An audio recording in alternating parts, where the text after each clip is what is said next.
तो हमारे साथ राधिका खेड़ा जुड़ चुकी हैं, बीजेपी प्रवक्ता संजीव श्रीवास्तव हैं, वरिष्ठ पत्रकार हैं, विवेक कोरडे हैं, प्रवक्ता है कांग्रेस के, और सुनील माने हैं, प्रवक्ता हैं एनसीपी शरद गुट के। सबसे पहले मैं राधिका आपके साथ शुरू कर रहा हूं। ये जीत महाराष्ट्र की किन मायनों में बेहद खास हो रही है आपके लिए कि आपने ऐतिहासिक तो जीत हासिल की ही, लेकिन ये भी है कि बहुत सारे जो पुराने आपके सहयोगी दल रहे, खास करके उद्धव ठाकरे की मैं बात कर रहा हूँ, उनको भी आपने क्या ये जता दिया कि हमारे साथ थे तब बेहतर था?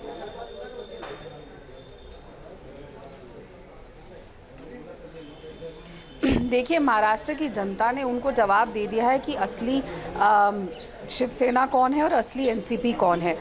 जो उनके अस्तित्व की लड़ाई थी वो सामने आ गई। और जहाँ तक मुझे याद है, उद्धव ठाकरे जी ने संभाजी नगर में शायद ये कहा था कि ये मेरा, अगर आप लोगों ने मेरा साथ नहीं दिया, इसके बाद मैं राजनीति छोड़ दूंगा। तो अब ये भी उम्मीद है हमें कि अब महाराष्ट्र में राजनीति वो छोड़ देंगे, क्योंकि जनता ने तो उनको इशारा दे दिया है कि हम आप पे विश्वास नहीं करते। लेकिन ये असल में जो बांटने काटने की राजनीति हमेशा से होती आई है, जो ध्रुवीकरण की राजनीति होती आई है, धर्म जाति के नाम पे राजनीति होती आई है, उसको जवाब महाराष्ट्र की जनता ने दिया है। और उन्होंने डेवलपमेंट मोदी जी की डेवलपमेंट पे मत दिया है। और ऐतिहासिक जीत है भारतीय जनता पार्टी की। इतना अच्छे सीटें, इतनी ज्यादा सीटें हमारी आज तक नहीं आई। तो इससे एक बार फिर मोदी जी के नेतृत्व पर फिर स्टैंप लग गया है, उनकी नीति और नीतियों पर फिर स्टैंप लग गया है। बिल्कुल राधिका जी, चूंकि आपने बटने कटने का भी जिक्र किया, तो बटेंगे तो कटेंगे, एक रहेंगे तो सेफ रहेंगे। झारखंड में कहीं ना कहीं ये काम करता हुआ नजर नहीं आया। क्या लग रहा है आपको कि अब आने वाले समय में, क्योंकि दिल्ली में विधानसभा चुनाव है आने वाले कुछ महीनों में, एक सेलेक्टिव अप्रोच पार्टी रखेगी यहां से राज्यवार तरीके से?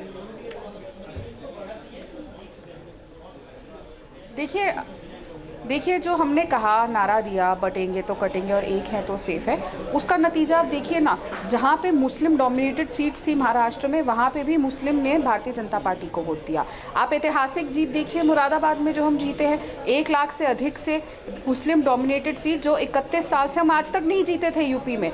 वहाँ पे भी बाई इलेक्शन में हमने सपा के गढ़ को तोड़ दिया। लेकिन वहाँ यूपी में तो मोनोपोली का आरोप लगाया गया ना, कहा कि आपने प्रशासन के हाथ में बंदूक थमा दिया। आरोप तो आप पे ये भी लगा दिया गया ना। अरे अब देखिए, जो लोग, अब देखिए झारखंड में कुछ नहीं हुआ, लेकिन जहाँ पे ये लोग हारेंगे वहाँ आरोप लगाएंगे। ये तो ये तक कह रहे हैं इनकी इंडिया अलायंस की छेड़खान हुई है, ईवीएम का गड़बड़ है महाराष्ट्र में। तो इस हिसाब से तो प्रियंका वाड्रा को नहीं माननी चाहिए कि उनकी जीत हुई है वायनाड में, और इनको झारखंड में भी सरकार नहीं बनानी चाहिए और कह देना चाहिए हम बिल्कुल नहीं मानते ईवीएम में। जीत इनकी पट इनकी नहीं हो सकती ना। जहाँ ये हारते हैं, कांग्रेस का रिएक्शन ले लेते हैं, अंगूर खट्टे हैं, और जैसे जीतते हैं तो वाह। ठीक है राधिका जी। डॉक्टर विवेक कोरडे साहब हमारे साथ है कांग्रेस की तरफ से। विवेक जी, अब क्या राधिका जी कह रही हैं, फिर आप जीत झारखंड से वापस ले लीजिए, ईवीएम तो गड़बड़ वहां भी हो सकती है?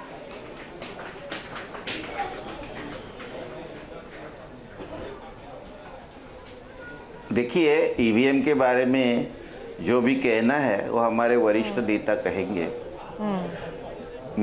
मुझे ये कहना है कि जो प्रजातंत्र में जो जनता जो निर्णय लेती है, वो जनता का निर्णय विनम्रता से आदरपूर्वक स्वीकार करना चाहिए, और हम ये निर्णय को स्वीकार करते हैं। मैं ये कहता हूँ, स्वीकार कर लिया, वजह क्या समझे? स्वीकार करने के बाद कि यहाँ नहीं, मैं बताता हूँ ना वजह क्या है वो।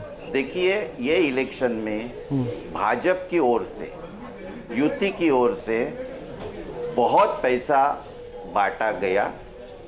दूसरी बात, समाज को बटेंगे कटेंगे करके विभाजित किया गया।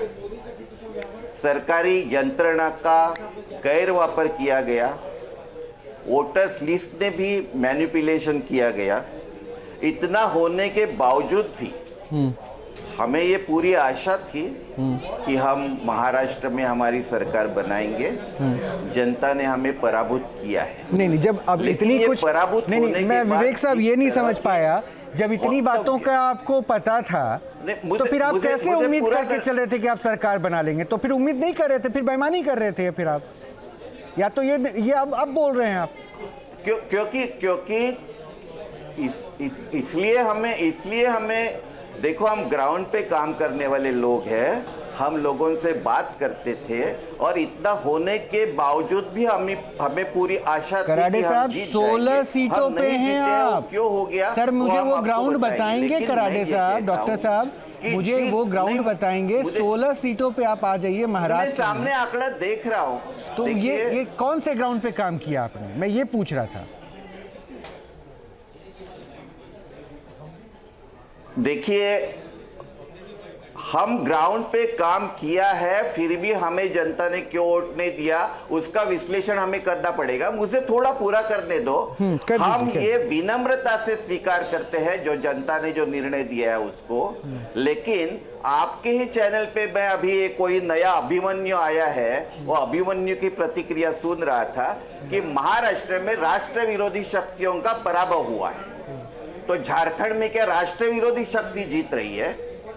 और भाजपा का विरोध करना यानी कि राष्ट्र विरोध है।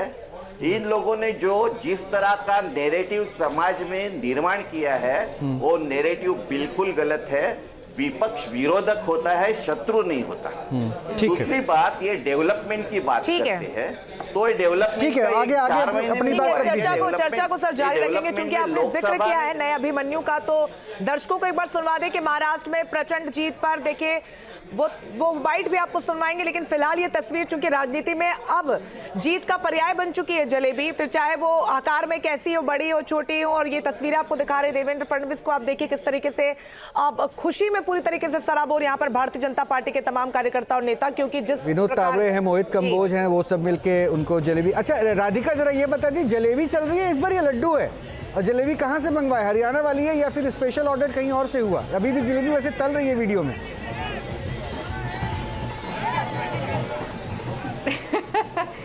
देखिए, हमारी तो जो भी मिठाई होती है हाथ से बनती है, चाहे जलेबी हो, फैक्ट्री वाली होती, इतनी मैं बता सकती हूँ। और हमारे यहाँ तो हर तरीके की मिठाई बन रही है, हर तरीके की मिठाई खिला भी रहे और खा भी रहे। हाँ जी, फडणवीस साहब भी बना रहे हैं जलेबी, अभी वीडियो में दिखा रहे हैं। असली जलेबी तो वही है जो आपकी स्क्रीन पे बन रही है। लेकिन राधिका जी, अब रोहित, अगर आपको भी याद होगा तो हरियाणा में भी काफी देरी से हुआ था ये सब कुछ, और आज भी देखिए शाम हो गई और काफी देरी से जलेबियां तल रही है, सुबह से तैयारी नहीं थी।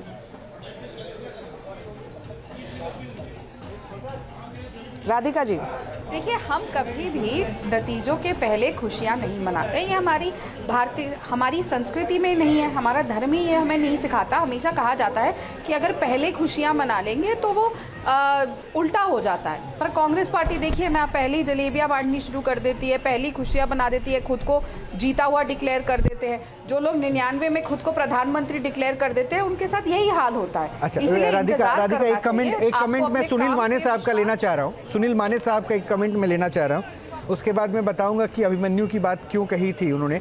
सुनील माने साहब, देखिए, असली और नकली एनसीपी कौन है ये अभी राधिका थोड़ी देर पहले बता रही थी, और शायद नतीजों से अब हम क्या माने कि अब कौन असली एनसीपी? ये आपको मेरी आवाज आ रही है आपको? हाँ सुनील जी, बोलिए ना। 2.5 साल हो गए भारतीय जनता पार्टी ने कुछ एजेंसियों को बताकर शिंदे साहब को असली जो शिवसेना है उसकी तरफ से तोड़ के अपने साथ उठ ले लिया। उनकी गवर्नमेंट बन गई, वो गवर्नमेंट मेजॉरिटी नंबर्स उनके पास थे। फिर भी आपको याद होगा माननीय प्रधानमंत्री जी भोपाल में एक बात कर गए कि महाराष्ट्र का सिंचन घोटाला 70,000 करोड़ का है, हमें उस पर कार्रवाई करनी पड़ेगी। 4 दिन के बाद जिन पे आरोप लगाया उन्हीं अजित पवार को उन्होंने सर, ये सारी बातें जो आप कह रहे हैं ना, ये नतीजों से पहले वोटिंग के समय ठीक थी। अब असली कौन है वो बता दीजिए, प्रश्न का जवाब दीजिए सर। इन कहानियों की अब जरूरत नहीं है। नहीं, असली पार्टी कौन ये बता रहा हूँ, इसके लिए तो ये आपको बताना पड़ेगा। नहीं सर, वो सब जानते हैं आप। नहीं तो आप वो जिलेबी और लड्डू में खो जाएंगे, इसलिए बताना जरूरी है। चिंता मत कीजिए, मूल प्रश्न का जवाब दे दीजिए सर। मूल प्रश्न ये है कि आप ये समझ लीजिए कि सुप्रीम कोर्ट में कितने साल केस लड़नी है, महाराष्ट्र विधानसभा में कितने साल केस लड़नी है, तो समझेगा। ये पूरा बुक में लिखा हुआ है, लॉ के बुक हम पढ़ते हैं, किसका पार्टी ओरिजिनल होता है। ये खेल किसने किया है? खेल अभी भी लगता है मूल प्रश्न नहीं समझ पाए भाई साहब। और यही वही तो कंफ्यूजन बात जो कर है ना रहा हूं आपको मैं। इस नहीं, स्थिति में वही लेके बोल चला रहा गया हूं। कि देखिए आपकी पार्टी को भी ढूंढना पड़ रहा है, आप काउंटिंग अगर लिस्ट में समझने से की कहाँ कोशिश है। करो, जी। समझने नहीं, की आप कोशिश समझने की करो तो कोशिश करो समझेंगे। सर, मेरे मूल प्रश्न को समझना चाहिए था, ग्राउंड पे कहाँ मैं है आपको वही समझा संजीव जी के पास। वही आपको बिल्कुल। समझा रहा हूँ, आप वही ठीक है। पूछ रहे नहीं हैं सर, आप मुझे समझ कि लीजिए, किसकी पहले ये फिर जो समझिए। महाराष्ट्र की जंग तो रही ये वाकई में मूल सर ये पार्टी की असली जो नकली बात की कर रही रहे कि हैं हम असली संजीव जी मैं आपका रुक करना चाहूंगी सर 1 मिनट मैं संजीव जी का रुक करना चाहूंगा, चाहे वो असली एनसीपी हो या नकली एनसीपी हो या अखिलेश शिवसेना हो या नकली मोहर जनता ने संजीव जी लगा दी है और ये टैली में साफ तौर पर नजर आ रहा है। यही तो बात हम कर रहे हैं कि ग्राउंड सिचुएशन कुछ अलग है। संजीव श्रीवास्तव जी, विधानसभा चुनावों के तो नतीजों ने स्पष्ट कर दिया है। जी सर विधानसभा चुनावों के नतीजों ने स्पष्ट कर दिया है कि जनता की नज़र में कौन असली है कौन नकली है। जब जनता ने अजीत पवार वाली एनसीपी और शिंदे वाली सेना को ज़्यादा सीट्स दी हैं तो क्लियरली उनका मत ये है कि ये असली एनसीपी है और वो असली शिवसेना है। चाहे वो बीजेपी के कॉम्बिनेशन में इस वजह से मिली, जिस भी वजह से उन्हें ज़्यादा संख्या मिली। देखिए, लोकसभा चुनावों में जनता ने इसके ठीक विपरीत मत दिया था। उस समय अगर आप ये पूछते तो हम कहते जनता की नज़र में असली एनसीपी शरद पवार की है और सेना में तब भी टक्कर थी। बट अब तो इतना निर्णायक मत के बाद ये सारे प्रश्न ही बेमानी हो गए। बिल्कुल संजीव जी, और ऐसे में कहीं ना कहीं अब जो एक्सेप्टेंस आना चाहिए वो अभी भी विपक्ष की तरफ से नहीं आ रहा है। अब विकास जी बिल्कुल, और जिस विलास राव भी हमारे साथ अब जुड़े हुए हैं। तस्वीरें आप दिखाइए मुंबई से, क्योंकि वहां पर जश्न की तस्वीरें तो देखने को मिल रही है और अब तो जलेबियां भी तलने लगी हैं। बिल्कुल, बीजेपी ऑफिस में भी जश्न का माहौल था। अभी थोड़ी देर पहले देवेंद्र फडणवीस जो है वो चले गए।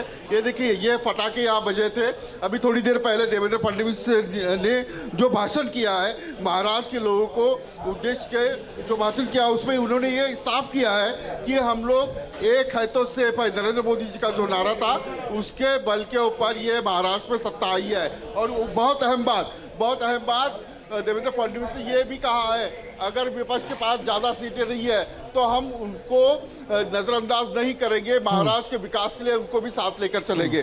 देवेंद्र फडणवीस का नेतृत्व महाराष्ट्र की इस चुनाव में और कम से कम वो कॉन्फिडेंस अभी दिख भी रहा है और नतीजों ने भी वो बता ही दिया है। बहरहाल बहुत बहुत शुक्रिया आपका विलास और तमाम मेहमानों का हमसे जुड़ने के लिए। और मुझे लगता है ये तस्वीर कम से कम रंजना स्पष्ट हो चुकी है। बिल्कुल, और अब तक तो टैली थी और अब जब तस्वीरें सामने आती हैं और रोहित कहते हैं प्रत्यक्ष को प्रमाण की आवश्यकता, क्या वो खुशी साफ तौर पर झलक रही, खासतौर पर भारतीय जनता पार्टी के खेमे में। बहरहाल एक छोटे से ब्रेक के लिए रुक रहे हैं, बड़ी कवरेज लगातार जारी है, बने रहिए हमारे साथ। न्यूज नेशन अब व्हाट्सएप पर खबरों के ताजा अपडेट के लिए न्यूज नेशन के इस QR कोड को स्कैन करें।